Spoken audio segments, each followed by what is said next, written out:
Nagiging funny ang mga reaksyon ng mga netizens kung makailan lang ay ginanap nga ang Christmas Station ID kung saan andoon ang mga love teams at iba pang mga veterans actress and actor.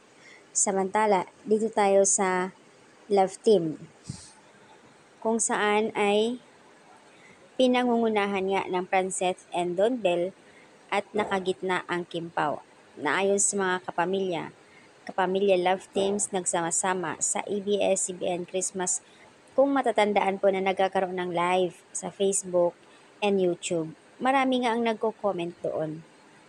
Bakit wala ang Fiang, GM, and wala din si Iko and Janine? GM, Fiang, and lalo na sa Big Four, hinahanap kasi sila yung talagang winner, si Fiang. And then, si Iko din naman, hinahanap ng mga netizens.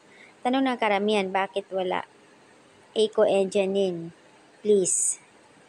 May pagganon pa ang komento ng mga Eikonin fans. Tanong dito sa comment, bakit di kasali dyan ang Eikonin nila? Sikat? Question mark.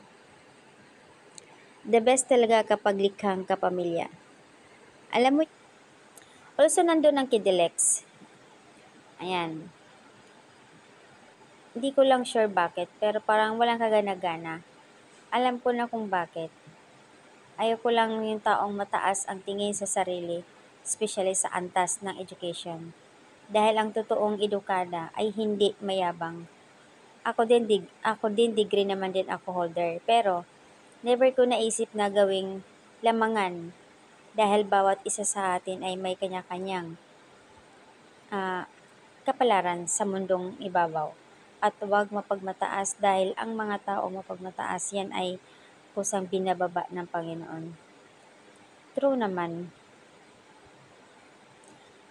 So, yun po yung comment ng isang netizens. May nagsasabi pa dito na, bakit kailangan magmamakaawa? Hindi ba pwedeng maghintay sa tamang panahon? Sino ba kasi ang hinahabol nila? May sorby yan, di ba? Ano ba? Sikat ba yan? And why they are the begging for love and attention? Yes, totoo, wala talagang chemistry ang Ikonin na kahit ano ang pilit nila. At hindi naka-move on yung isa. The other one, he's just trying. But may takot naman sa love. So, ganoong kadaling relasyon coming from failed relationship, traumatic. OMG. Hindi nga naman katulad ng Kim Pao, energetic at marunong makikisama sa mga fans, lalo na sikat na talaga sila as in.